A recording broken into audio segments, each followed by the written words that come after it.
Today's presentation is geared towards the MBE portion of the bar exam, specifically an approach to contracts. We have developed a 6-step approach to help you narrow your focus during the learning process so that you can maximize your study time and narrow your focus on the 10% that makes a difference between a right and a wrong answer. Because I can't say this enough, 10% of the information of the fact pattern holds the answer to the question. 90% of the fact pattern is filler. It's garbage. It means absolutely nothing to you. So I want you to learn how to narrow your focus during the learning process so that you can make your study time twice as effective, okay?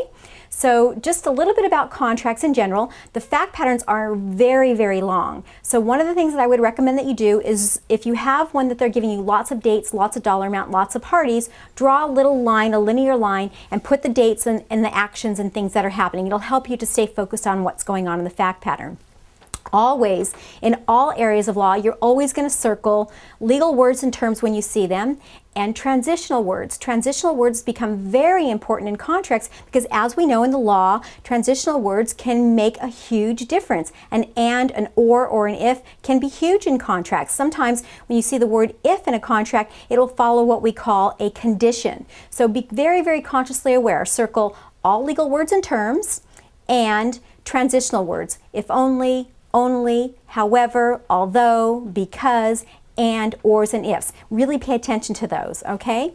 So let me go over those 6 steps that we have provided for you. Step number 1 is be aware of the golden nuggets. I'm going to go over those more specifically for you in a little while, but right now I just want you to think, be aware of the golden nuggets. Number 2, is the contract for goods or services? Number 3, is it in writing or is this just a verbal contract? Number 4, who are the parties? Are they merchants or non-merchants? Because we have special UCC rules for merchants. And number 5, are there any third-party rights? You want to pay attention to that, if there are any possible third-party rights. And number 6, the last step, is what are the possible defenses? So you want to pay attention to possible defenses. So let's go over each of those in a little more detail. When I say golden nuggets, what is it that I'm talking about? I'm talking about narrowing your focus on what really, really matters in a contracts question. So what those are is they are dates. You're going to circle every date, dollar amounts, paying attention to whether the parties are merchants or non-merchants, words of offer, acceptance, consideration, and conditions. Those 7 things make up probably the majority of what you really, really need to be narrowing your focus on. Again, those are dates, dollar amounts, parties, are they merchants or non-merchants, words of offer, acceptance, consideration, and conditions. All right? Very, very important. You're going to circle all of that information in the fact pattern because it's going to help you narrow your focus during the learning process so that you can comprehend and understand what's going on in the actual facts. Step number 2, let's talk about that. Is the contract for goods or services? If it's for services, remember it's governed by common law. UCC does not at all come into play. However, if it is for goods over $500, it has to be in writing and it's governed by the UCC. So you have to really be consciously aware of what the dollar amount is if it's in writing and whether it's goods or services. All right? Very important to pay attention to that.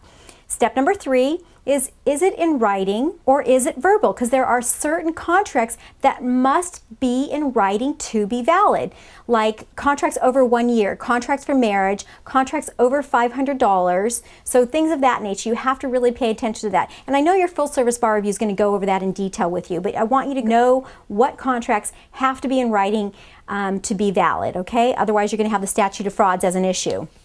Number 4 is, again, because it's very important, are the parties merchants or non-merchants? You got to pay attention to that because it's super important in a fact pattern.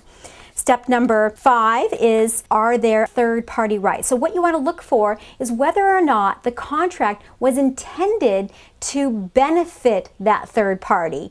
If they were an incidental beneficiary of the contract, then their rights do not vest. So be very consciously aware of that. When you see a third party, the parties that are contracting must have intended for that third party to benefit. And the last step, number 6, is to pay attention to whether or not there are any possible defenses.